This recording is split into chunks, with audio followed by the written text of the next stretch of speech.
Hello' বন্ধু বান্ধৱীসকল, আজি মই এটা নতুন ৰেচিপি লৈ আহিছোঁ। কাশ্মীৰী আলুদম, মোৰ বহুত সহজ ৰেচিপি।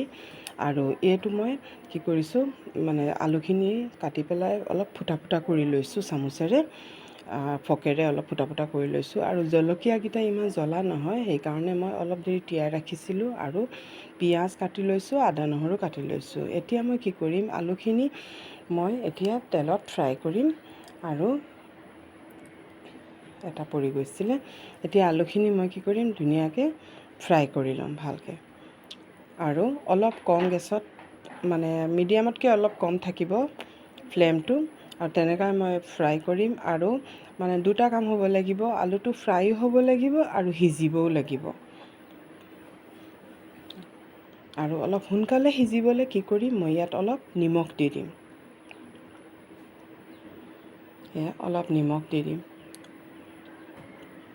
নহ'লে ভিতৰটো নিসিজিলে আৰু নিমখবোৰো সোমায়ো যাব ভিতৰলৈ, কাৰণ যিহেতু পূৰা আলুকেইটা ফুটা ফুটা কৰি থোৱা। আৰু অলপ হালধি দিছোঁ, কালাৰখিনিও আৰু অলপ ধুনীয়া হৈ উঠিব। এইদৰে, কাৰণ এইটো কৰোঁতে অলপ সময় লাগে, ফ্ৰাইখিনি কৰোঁতে অলপ সময় লাগিব। আৰু মই অলপ দৈ লৈ লৈছোঁ, টেঙা দৈ লৈ লৈছোঁ। আৰু এইখিনিত মই অলপ মছলা মিলাম। ইয়াত মই হালধি, জিৰা, ধনিয়া এইখিনিয়ে মিলাম। মই অতি সহজতে কাশ্মীৰী আলুদমটো বনাইছোঁ। আপোনালোকে শেষলৈ ভিডিঅ'টো চাব। আৰু মোৰ ভিডিঅ'বোৰ যদি ভাল লাগে তেতিয়াহ'লে প্লিজ ছাবস্ক্ৰাইব কৰিব, লাইক কৰিব আৰু বেল আইকনটো প্ৰেছ কৰি দিব, যিহেতু নতুন ভিডিঅ'বোৰ ন'টিফিকেশ্যন সোনকালে পাই যায়। আৰু ইয়াত মই অলপ ডাঠ হৈ আছিলে, মই অলপ পানী ঢালি দিলোঁ। আৰু এতিয়া ভালদৰে এইখিনি মিক্স কৰি ল'ম। আৰু মোক আপোনালোকে যথেষ্ট মৰম দিছে, তাৰ কাৰণে বহুত বহুত ধন্যবাদ। আগলৈ যাতে এনেকুৱা আগবঢ়াই লৈ যায়। আৰু চাওক, মোৰ আলুখিনি মই মাজে মাজে প্ৰায় লৰাই দি আছিলোঁ, ভিডিঅ'খিনি নকৰিলোঁ বেছি দীঘল হৈ যাব বুলি। আৰু এয়া চাওক, আলুখিনি ইমান ধুনীয়া কালাৰ আহিছে। এতিয়া মই এইখিনি নমাই দিম। এতিয়া সেইখিনি তেলতে মই অলপ হিং দি দিছোঁ। হিং এইকাৰণে দিছোঁ যাতে আমাৰ হজম শক্তিটো ভাল হয়। হিঙে আমাৰ হজম শক্তি ভাল কৰে। আৰু ইয়াত মই জিৰা অলপ দি দিছোঁ। মই অতি সাধাৰণভাৱে বনাইছোঁ, যিবোৰ ঘৰত চবৰে সকলো বস্তু উপলব্ধ থাকে। আৰু এতিয়া এইখিনি মই তেজপাত 2খন দিছোঁ, ইলাচি, লং আৰু ডালচেনি দিছোঁ। আপোনালোকে যদি বিচাৰে তেতিয়াহ'লে ডাঙৰ ইলাচি, ষ্টাৰফুল চব দিব পাৰে। মই নাই দিয়া, মই এইটো অতি সহজভাৱে বনাইছোঁ। আৰু পিঁয়াজ যিখিনি লৈছিলোঁ এইখিনি মই গ্ৰাইণ্ড কৰি লৈছিলোঁ। আৰু এইখিনি মই অলপ দেৰি লৰাই থাকিব লাগিব, যাতে পিঁয়াজৰ কেঁচা গোন্ধটো নাইকিয়া হৈ যায়। এইখিনি মই এয়া চাওক, লৰাই পেলাই এইখিনি শুকাই গৈছে। এতিয়া ইয়াৰ কেঁচা গোন্ধটো নাইকিয়া হৈ গৈছে। আৰু এতিয়া মই কি কৰিম, যিহেতু কাশ্মীৰী আলুদম বনাইছোঁ, এইখিনিতো ৰঙা হ'ব লাগিব। সেইকাৰণে মই এতিয়া জলকীয়া যিবোৰ মই পিচিছিলোঁ সেইখিনি অলপ বেছিকৈ দিছোঁ, কাৰণ যিহেতু ইমান জ্বলা নহয় এইটো, সেইকাৰণে মই অলপ বেছিকৈ দিছোঁ। আৰু এতিয়া এইখিনি মই অলপ দেৰি ভালকৈ মিক্স কৰি ল'ম। আৰু অলপ মানে তাৰ কেঁচা গোন্ধটো যোৱাই ল'ম। এতিয়া এইখিনি হৈ গ'ল।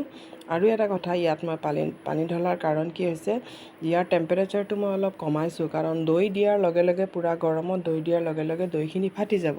সেইকাৰণে মই কি কৰিছোঁ, ইয়াত অলপ ঠাণ্ডা পানী ঢালি দিছোঁ, ঠাণ্ডা মানে নৰ্মেল পানী ঢালি দিছোঁ। আৰু মোক লাগিছিলে অলপ কম আছিলে, কাৰণ মই অলপ আৰু ঢালিছোঁ। আৰু এতিয়া চাওক, উতল নাই, এইখিনি নৰ্মেল অলপ হেৰি হৈ গ'ল, কম গৰম হৈ আছে। এই সময়তে আমি কি কৰিম, এই দৈখিনি আকৌ ফেটি পেলাই ইয়াতে ঢালি দিম। কিন্তু যেতিয়া আমি ঢালিম তেতিয়া লগে লগে এইটো লৰাই থাকিব লাগিব, নহ'লে ফাটি যাব। আৰু জুইটো প্ৰথমতে অলপ কম দিব, তাৰপিছত অলপ বঢ়াই দিম। এতিয়া এইখিনি কিন্তু লৰাই থাকিম। অলপ উতল যেতিয়া আহিব, গৰম হ'ব, তেতিয়াহে মই জুইখিনি অলপ বঢ়াই দিম। এতিয়া মোৰ জুই মিডিয়াম ফ্লেমতে আছে। আৰু এইখিনি লৰাই থাকিব লাগিব। যদি দৈ ফাটি যায় তেতিয়াহ'লে তৰকাৰীখন ভাল নহ'ব।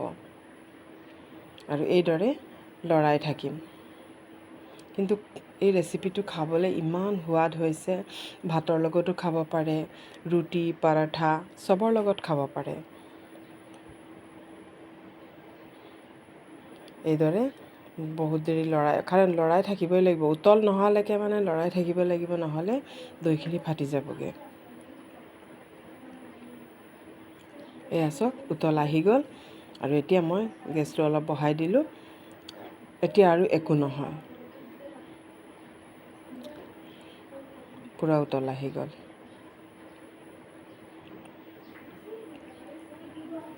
এইদৰে অলপ দেৰি লৰাই থাকিম, কাৰণ ৰেচিপি অলপ ভাল হ'লে যিটো সোৱাদযুক্ত ৰেচিপি এইটো বনাবলৈ অলপ কষ্ট হয়। আৰু এয়া চাওক অলপ ঢাকি দিছিলোঁ যাতে এই গোটেইখিনি ভালকৈ হেৰি হৈ যায়, কেঁচা গোন্ধটো গুচি যায়। আৰু এতিয়া মই এই আলুখিনি দি দিছোঁ, আৰু ওপৰত যেতিয়া তেল আহি যাব তেতিয়াই আপোনালোকে আলুখিনি দি দিব। আৰু মই নিমখ দিবলৈ পাহৰি গৈছিলোঁ, সেইকাৰণে এতিয়া নিমখ দিছোঁ।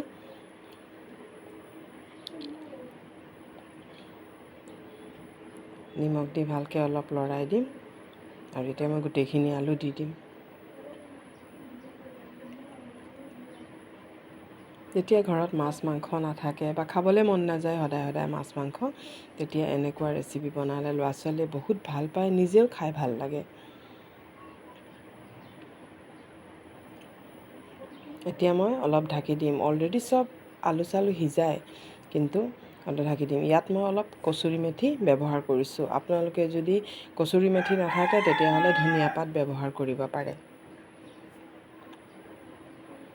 কচুৰি মেথিও ফ্লেভাৰ ভাল হয়, ধনিয়া পাতেও ভাল হয়। এতিয়া মই এইখিনি অলপ উতল অহালৈকে ঢাকি দিলোঁ, আৰু এয়া চাওক মোৰ ৰেডি। বেছি দেৰি মই উতলোৱা নাই, কাৰণ খালি মানে মছলাখিনি ভালকৈ আলুত সোমাব লাগে। অলপ দেৰি উতলালোঁ, নমাই দিলোঁ। এয়া চাওক মোৰ আলুৰ দম পূৰা ৰেডি হৈ গ'ল।